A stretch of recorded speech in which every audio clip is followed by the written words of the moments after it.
app.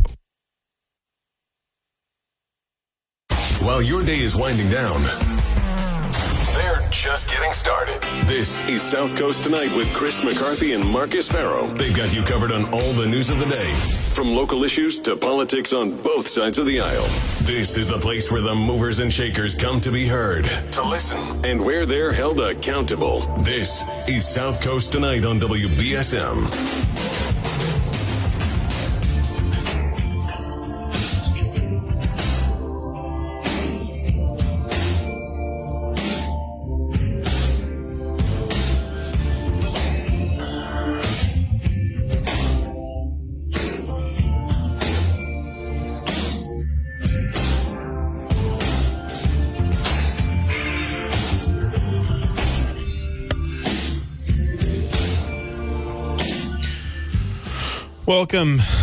Welcome to the show. Welcome to South Coast Tonight. I'm Marcus Farrow.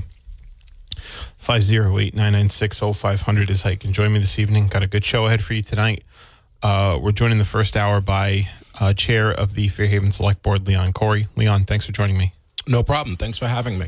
So we talked last Thursday about your position on the Prop 2.5 override. Basically, to summarize, you're asking for a 1-year ability to raise property taxes above the 2.5%. I think a total of to make up for about a $450,000 budget shortfall, and then it'll go back to the 2.5% cap every year after that forever, unless you want to have to bring it back up to the voters again. Correct.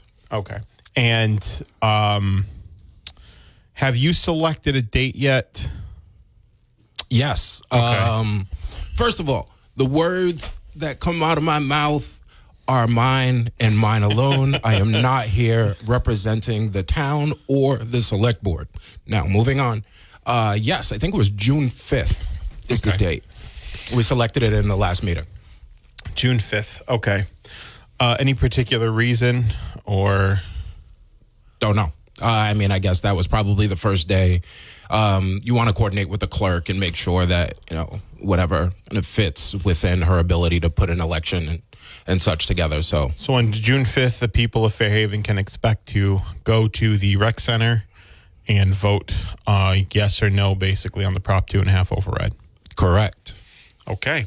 So we'll be looking out for that. We'll be talking more about that. But one of the reasons we've talked about behind the 2.5 override is to, I think, supplement some low staffing levels, one of which being the fire department. And so I think it happened maybe after we were on air, but you guys finalized a new contract with the fire department, didn't you? Yes, we did. And I'm excited for that. I'm tired of getting beat up on Facebook and whatever other social media. So I'm glad that we could come to terms and everybody can move forward. So is there anything in particular in that deal that's worth mentioning? Not really. I wasn't part of the negotiation, so I don't necessarily know how far we came from one to another. Yeah. I guess a big thing that is in that is taking away the dispatch responsibility. That was a big thing, because I know for a while, just for people who don't know, in Fairhaven, there has to be a firefighter on dispatch, right? And that job, in some circumstances, was being done by the chief, actually, when they were particularly low on staffing. So that's good that you're able to make that come to that term with the firefighters. And actually, another thing is them coming out of civil service. So it'll allow a broader pool of applicants. From within that, you had to fit within the parameters, whatever the parameters were. If you're in civil service, now you can kind of open that up, and I think it'll allow for a more diverse pool of candidates, and hopefully, help to keep the fire department staffed, and also prevent some of the turnover that we deal with as well. Great. That's good to hear. 508-996-0500 is how you can get on the program. We'll also take your messages on the WBSM app. So with the Prop 2.5 override, I I don't know if, I mean, we covered it quite a bit last week, but I think it's worth sort of just rehashing. And I think it's, there was a lot of, I think, misinformation that went on about how much it would raise taxes or how long it would raise taxes for. But basically, you can only do this once. Otherwise, you're going to have to go through this whole thing again if you want to do it more. Correct. Okay.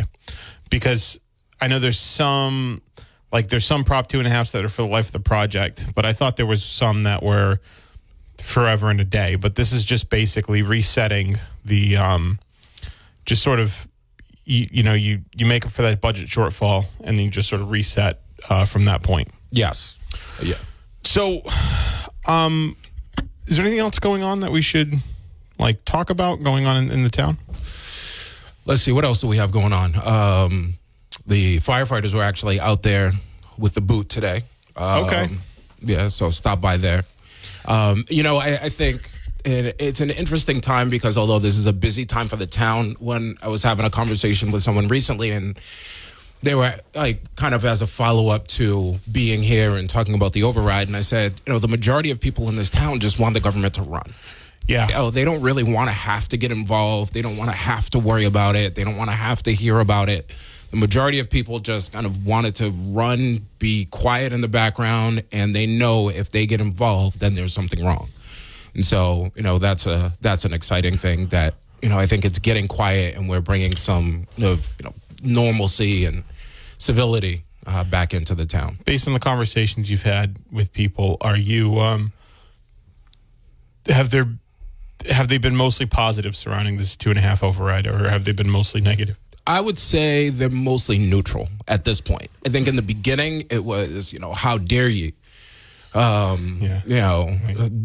not touch my money. But, as time has gone on, I think people have raising taxes is never a popular proposal. Right. Even when I was running, people would when I canvassed, as everybody knows, and I would go, people would be like, you're not going to raise my taxes, are you? I'm like, well, I don't think so. I'm not running on the platform that I'm planning to. Right. So no, nobody ever wants to. I don't want mine raised. But, I think people have recognized that, as a town, we don't want change. We don't want to charge for the beach. We don't want to charge to park. You don't want to charge for all of these things. That money has to come from somewhere. So it's kind of one or the other. So I think going forward, we're going to look at, other ways to drive revenue in the town. But, for now, this is something that just has to be done.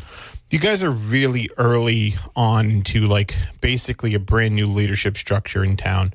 You're a new select board member relatively. You're the chair now, but you've been on for about a year. Angie is a new town administrator. Angie Lopes-Ellison's a new town administrator. Prior to that, there was, it's now a 5-person board instead of a 3-person board. Prior to that, it was a different town administrator, an interim town administrator, and a 3-person board. So I think it's worth mentioning that there are certain things that are going on that are, that were done under old leadership that new leadership has to take account for. Right. And so why are we in this position as taxpayers in Fairhaven? Why are we in this predicament in the first place?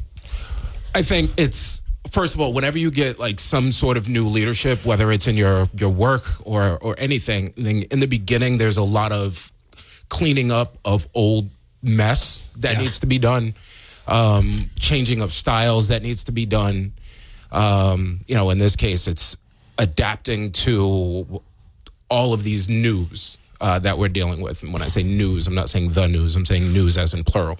But it is, so it's this combination of things. And I think Angie is taking the opportunity to put everything together in the beginning so that you can right the ship and then she can move the town forward, or we can all move the town forward. If you hold on to these things, then you can't reference back and say, well, hey, everybody, wait a minute. I want to do this now because before I got on, it was their fault. You don't get that chance. You don't get that opportunity to do that again. And so she wants to make sure that the town is going in the right direction. I wish we had, I guess one thing that we do need in the town is a finance director, which we are looking for. And anybody listening, if you have the skill set and your resume is up, feel free to send it in. A particular skill set. Don't you? Well, one of the things that you believe you need to do with the 2.5 override is raise some salaries, right? Because the town isn't competitive in the job market for certain positions? Yeah, I mean, municipal government salaries to begin with are low. You know, people go into the private sector versus the public sector, you know, in part because of money. But then when you compare us to some other towns, you know, we are not necessarily. But a finance director should be a well-paying job. Anyway. Relatively, yes. You know, and so, but you know, New Bedford had to go through this recently because they had lower pays. They had a lower fee structure for a group of non-union employees, and they raised the salaries about 10%. Do you know off the top of your head whether or not these, you know, some of these, if it's like a widespread problem or there's only certain administrative positions in town? I think it's, when you say widespread, you mean across like all across of the board, like across every department. Are you experiencing shortfalls in staffing, and is it because of the competitiveness of the pay? I think that plays a part. I don't know if that's strictly why, but it definitely plays a part, and I think we're addressing it as they come up. Right. And so that's where, you know, finance is up now, so that's why we're dealing with it. And we originally posted it at 1, had to raise it, and we'll see based on the response whether we have to raise it again. Because the other part is, like, not a lot of people are getting into it. Yeah. And so it's that factor as well, and maybe you have to start poaching from the private sector as well. So, how long has the town been without a finance director? Do you know? I want to say, what month is this? April. So what? 4 months. 4 months. Yeah, because if I'm not mistaken, because I think Wendy's last day was in January. Right. So we got an app chat coming in from somebody in Fairhaven asking, how much are you going to raise taxes if you get the override? I mean, I think you said there's a $450,000 budget shortfall that you got to make up for. I just didn't know if you had a hard percentage on that yet. I don't have a hard percentage, but it is the $11 per 100,000. That's right. That is the number that we're going on. So, $11 per household. $11. What is it per month per household? No, per year. Per year. Okay, $11 per year per household. Per 100,000. Okay, yeah, that's right. $11 per 100,000 per household. So if you had a $400,000 house, it would be about $44. Right, and that's assessed value. I can do math, I think. Sometimes. I didn't go to law school for math. I didn't. So let's tell you what. We're going to take a break now. We'll be right back. This is South Coast Tonight. I'm Marcus. Welcome back to South Coast Tonight. We're here with Fairhaven Select-Board Chair Leon Correy. We got some more app chat messages actually. Let's take those. Just give me a moment. Technology. So someone is asking if Lindsay from Fairhaven is asking, does the new firefighter contract rely on the override? No, the contract has already been signed and ratified in whatever terminology you want to use. Sorry, I'm sitting here crushing Marcus's Swedish fish here, so pardon. Yeah. But no, it is not contingent on the override. Okay, and the next question was, if the town votes for the override, would it increase the tax levy, therefore increasing taxes each year forever? I mean, taxes go up each year forever anyway, typically, right? Right. So your taxes will, but it's not going to, this Prop 2.5 override again is not going to be every year. What you're saying is you're not going to be able to raise it above 2.5% every year forever. Correct. You're only going to be able to do it this 1 year. And if you want to do it again, you're hoping you don't have to do it again, right? Right. Then it's going to be, you're going to have to go through this whole process again, ask the taxpayers to vote on it. Yeah. Right. So we're speaking with Leon Correy. He's chairman of the Fairhaven Select Board. We were talking a little bit off the air about the not having department head in the finance departments, putting a bit of a strain on the staffers.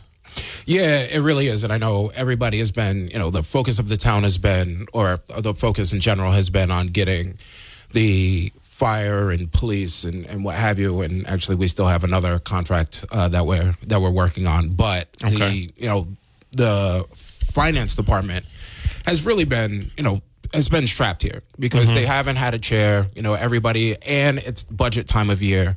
Not a chair, a department head, and it's the time of year for budget, and so they've just been, doing way more than they normally would have to. Certainly appreciate the job that they're doing because this is not exactly what they signed up for. Of course. And we talked a little bit about this. Town meeting is going to be, I think, in June. No, town meeting is going to be the first Saturday in May. The election for the override is in June.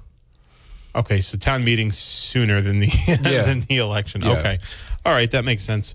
So, Leon, we were talking about you're the chairman of the Fairhaven Selectboard, so you're the highest appointed executive elected official in town, in this municipality. You might be the first black top executive in any town in the town or city in the South Coast. Yes, that is very possible. I was trying to, someone mentioned it to me, and then I was just trying to kind of connect the dots in my head. And we could be wrong, but it's very, very likely. Which is kind of, it's an honor and it's whatever. Thanks, but it's also kind of sad when you look at it. It's 2023, and it hasn't happened. And as much grief as people may give, Fairhaven, and I hear comments, when I'm in New Bedford getting a haircut or whatever. About stories of things that people have dealt with in Fairhaven, but hey, Fairhaven could be the first, right? So it's something to hang your hat on as well. It's kind of the same thing with Boston actually. What's his name? Mel King just died, and he ran that historic campaign for mayor. They talked about the historic campaign for mayor that he lost, but then they didn't. He was the first person of color nominee, right? Mm-hmm. But then we didn't have a person of color elected mayor until 2021. Right? Well, she wasn't even elected. Yeah, Kim Janey, right? Yeah, she wasn't even elected. And then Michelle Wu was elected. Michelle Wu was elected. Yeah, but Kim Janey was appointed. She was appointed because what's his name? Marty Walsh. It's been a long day, Leon. Come on, you don't get any more Boston a name than Marty Walsh. Yeah. So what does that mean? What does that mean to you? I don't know. Honestly, I don't know. It's cool. Like, maybe when I'm dead and look back at my life from wherever I am, I'm like, oh wow, that's cool. That's something I did. Maybe it'll mean something to my kids when they're older. Sure. I have always lived my life like wanting to make sure that like I leave wherever I am better than it was when I got there. Okay. And so whatever that mark is, whatever it can be, that's just kind of how I'm driven. And so if I can get involved, and I do, and then it's just worked out the way that it has. So certainly wasn't like, hey, this is my plan. And I actually talked about that, at the Black History Month event at the Center of Aging. Like, yes, it's a thing and it happened, but, it's not enough to get you up in the morning and deal with the stuff every day that it takes to get there. Like, that's not what's going to drive you. Sure. You did have can you tell us a little bit about that Black History Month event that you held? Yeah. It was, I found out, Jabril Kazan was supposed to be speaking. Yeah. And he was unable to attend, but we found out like 20 minutes beforehand. That's too bad. And I hope he's doing okay. Jabril Kazan, for people who don't know, is one of the Greensboro Four, sat at the lunch counter, lives in New Bedford. I actually had him on my Saturday show. Oh, okay. Wow. Yeah. So we had that. I found out, and they were like, Leon, have at it. And so I'm sure people were disappointed, getting me. You're expecting a history maker, someone who really changed the world. Well, apparently you're a history maker. And they got me, but I did the best job I could. And I just kind of told my story. I just talked about, myself and what it took for me to get here, but also kind of in line with history. The difference between what he did, which, there was no precedent for, and what I did, which I used that as the civil rights movement or anything. Those things were a precedent for me to get up and drive, and I used the things that I've learned throughout time for my campaign. So, my whatever I've done pales in comparison to that. Yeah, that was quite a thing. it's good that you don't have to do anything like that. What Jabril Kazan had to do, because that was quite a thing. So 508-996-0500 is how you can get in the program.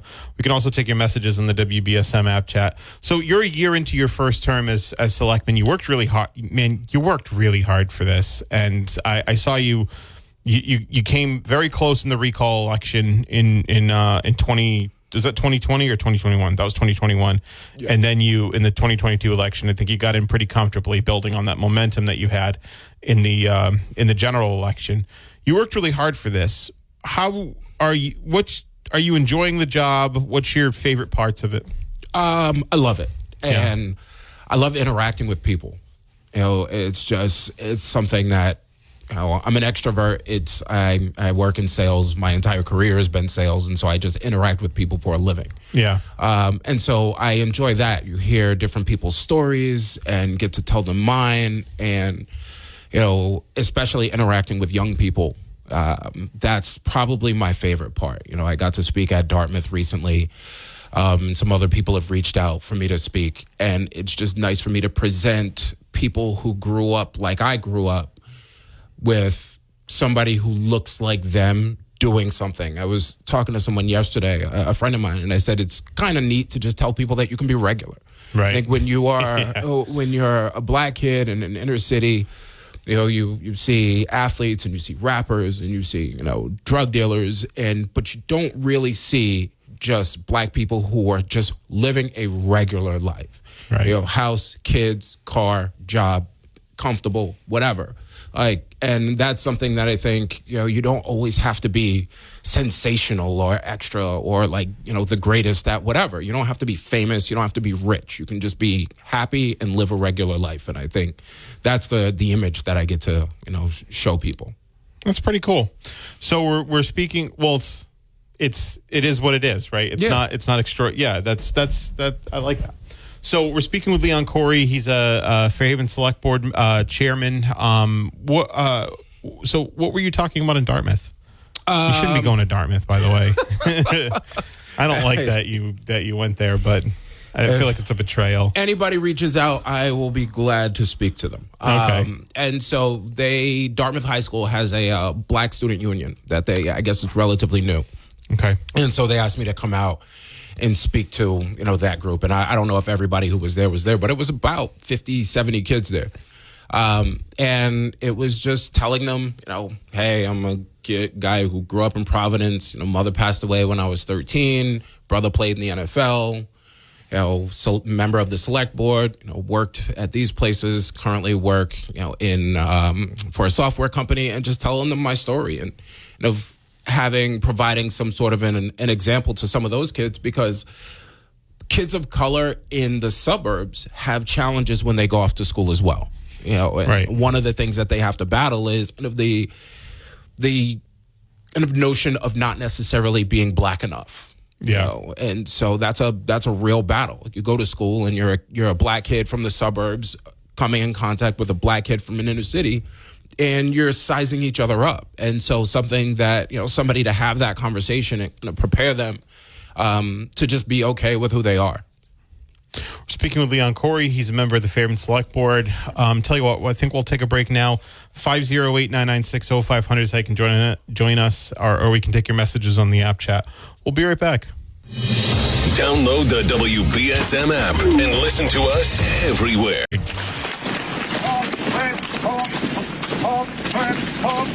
Get hot! As a veteran of the United States military, I can finally get the opportunity to enjoy special events, like a date with my wife, or going out together with my family and friends, things that we couldn't afford, thanks to VetTix. Every empty seat at a concert, a game, motorsports, or a play is a missed opportunity to say thanks to a veteran and service member. We can help. We can give our veterans a special event where they too can create their own cherished memories. Find out how by visiting www.vettix.org.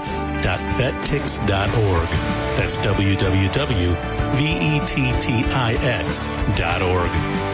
Find out how you can make a difference in a veteran's life. Victor deployed for the first time to Afghanistan in 2003.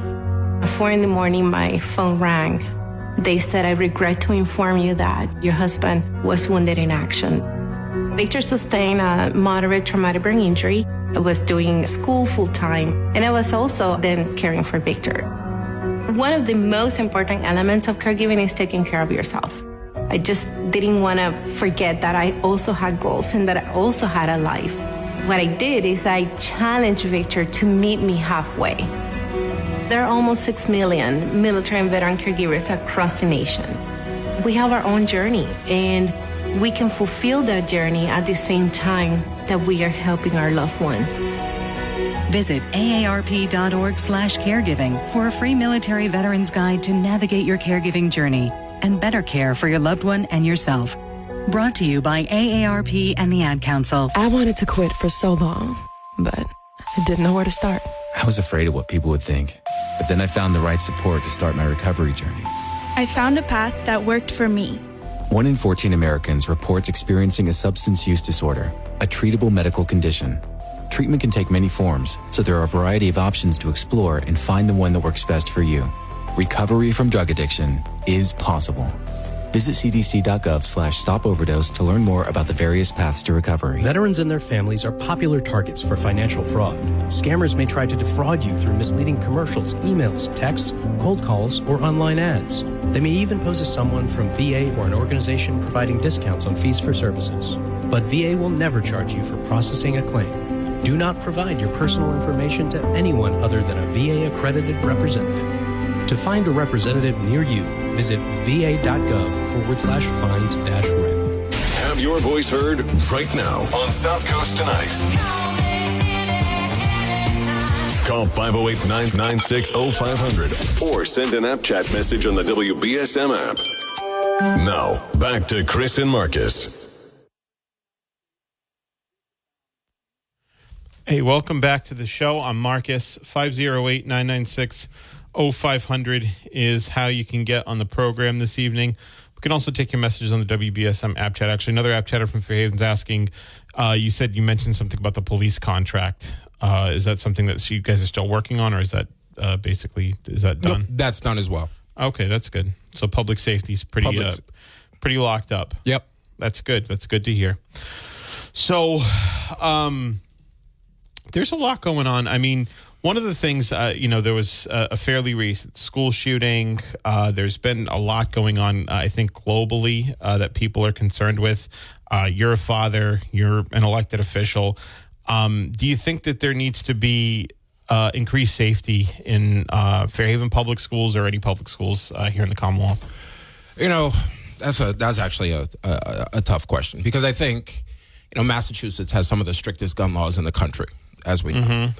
And so I think everybody is aware of it. And I don't know that, physical safety is the way to resolve the problem. I mean, I don't want to dismiss everything on mental illness, but that is certainly something. But I also think identifying people, beforehand, doing your best to identify and limit the access that people have. I mean, I know when I try to get into this, to pick up my daughter from school, I have to ring a buzzer, then get buzzed into the first door. Then there's a second, then, I talk to somebody, and then there's a second door. So I feel pretty comfortable here in the town of Fairhaven. But I think everybody felt comfortable where they were as well. So I don't really know that there's a right answer to that question. So someone's asking, was wondering if you could ask Leon if there's any plans to turn the abandoned. Okay, so that's the old Citizens Bank building. It's a big building. It's been languishing for God knows how long now. This app chatter is wondering if there's any plans to turn it into housing, or if you had any idea who owns the property. So I don't know who owns the property. I know that area was included in. So there are 40R. There's a 40R project that's going on that Paul Foley is leading, and I know that area is included in it. I don't necessarily know, what the standing is of that building itself. I actually hate looking at it. Yeah. Because it is such a, it stands out, its location, there's nothing around it, and it does look awful. It does. It's such a blight. So hopefully but it's owned by a private entity. So what they do with it is kind of their prerogative. 40R projects are basically a way to increase housing stock. Right? Yeah. Is that more or less correct? And so that's going on right now in the town of Fairhaven. Because, it's interesting. Mayor Mitchell put forward his comprehensive plan on housing. And he said, frankly, that Fairhaven, Dartmouth, Freetown, et cetera, need to do more because this is a regional problem. It's not just a New Bedford problem. What's your position on that? First of all, so I'm certainly not going to get into a battle with Mayor Mitchell, but I will say, I generally don't like to cast the attention on someone else. A Fairhaven problem is a Fairhaven problem. We are trying to address our own housing issues, by making more housing available, creating more housing opportunities, and so on. I don't know that is going to rectify New Bedford's problem, because also who's to say that people from New Bedford want to move to these other towns? That's a major variable that he's taking for granted. Certainly it is regionally an issue for people to come up with more housing. But you don't think people want to move to the town that you preside over? I don't think so. I don't know that I'm a draw. So we're speaking with Leon Correy, 508-996-0500. Yeah, that building it really is such a blight. Oh. It feels like wasted potential too. Yes, I agree. I agree. It does feel like something cool or something good could go there. But at this point, I also feel like it would require a complete facelift, because the building itself on the outside, it looks old. It's that old gray, depressing. It reminds me of like a 1980s high school or something. Like it's just has that look to it. Well, so any idea what's going on with the Rogers School? That is still in litigation. So 10 years. It is, 10 years ago. It's still in litigation, and so it's not something that, can even be talked about. That's too bad. You learn that a lot. I think one of the things that I've picked up more and more as I've gotten involved in municipal government is that there's a lot that goes on behind the scenes that nobody knows about, and people think that nothing is happening, but it's because there are very strict processes that you have to follow. Yeah. And in this case, Rogers School is kind of going through that, and whatever the litigation is there, let them resolve it.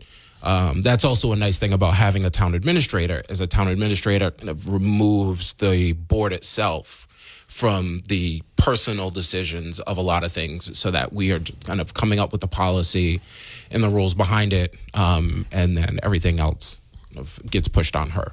How do you think the town administrator is doing? I think she's doing a good job. I think the biggest problem has been people adjusting to something new. That is a thing here. And that's one of the battles here is Fairhaven should be the same way it's been for decades, or should Fairhaven, figure out a way to start moving forward? I think Angie is doing a good job of trying to bring Fairhaven forward, and also really develop a culture in the office. The town hall has been through a lot. There's been a lot of drama surrounding town hall. It dealt with a recall. The board going to 5, some internal drama and what have you. And she is here kind of bringing all of that back together and, making an environment that people want to be in and people want to work in. Yeah. And so I definitely think she's doing a good job. 508-996-0500. One more break for the hour, and then we'll be right back. Welcome back. I'm Marcus. So, Leon, you're in sales. You're an extrovert. You like to speak publicly.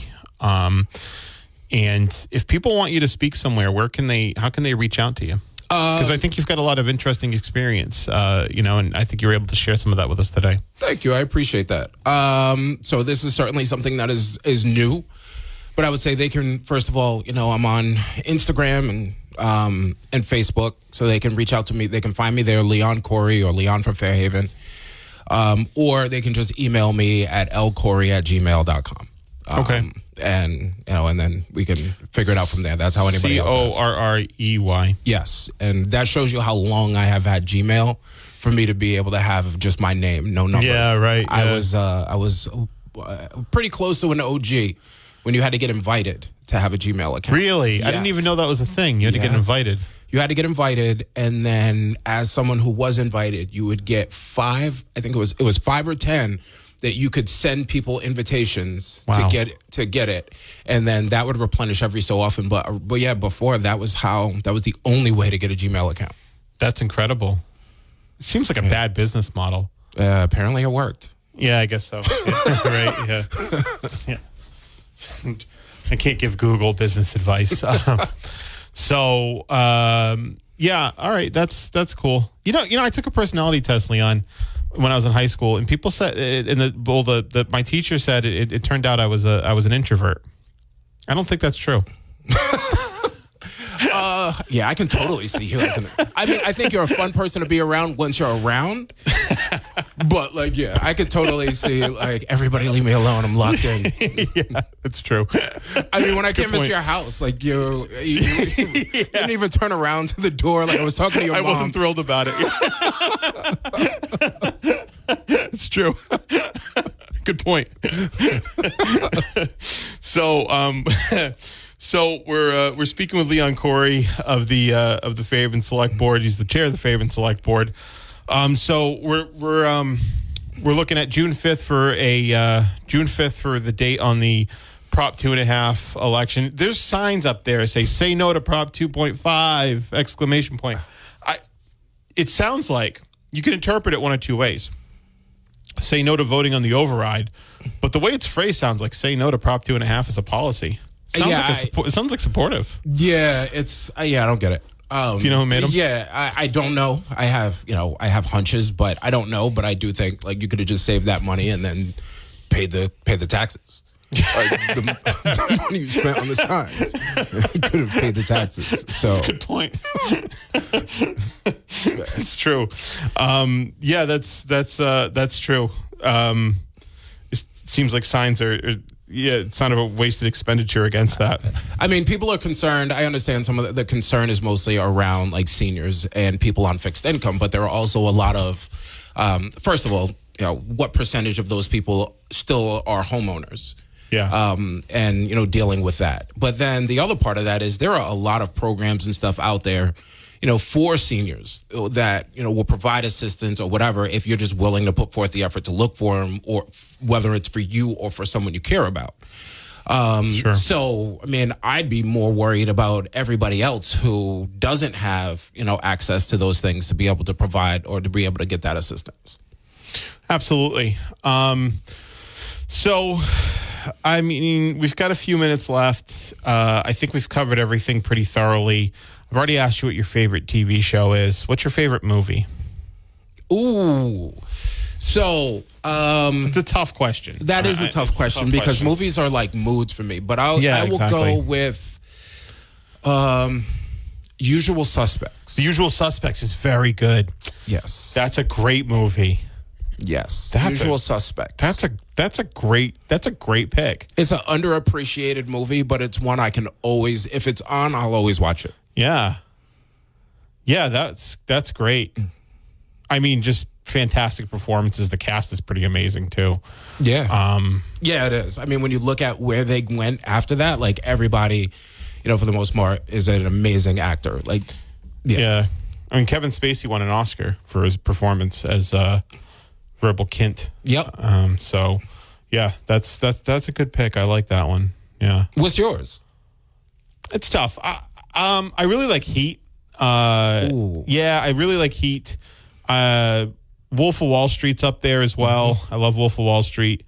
But I'm gonna probably say Lost in Translation is probably my favorite movie. Okay. I love Lost in Translation. Yeah, I mean, I've watched. If it's a Friday night or a weekend night and I'm not doing anything and there's nothing I particularly care to watch, I'll watch Lost in Translation. Mm-hmm. I love that movie. Have you watched, as far as TV shows go, so I've seen a couple of recommendations for Beef on Netflix. I haven't seen it yet. Yeah, I watched the first 2 episodes. It seems like it might be a keeper. I'm gonna check it out because I'm kind of looking for stuff too. You know, there's it's good now because Succession is on and Barry is on, and those are great shows. But I think I could get into a new show, so maybe I'll check out Beef. I try to find shows that my wife and I can watch together because we have such opposing TV taste. And literally, I think the last show that we watched together was The Wire. The first 2 seasons of Power, and then that became trash. Power did become trash. Yeah, absolute trash. That was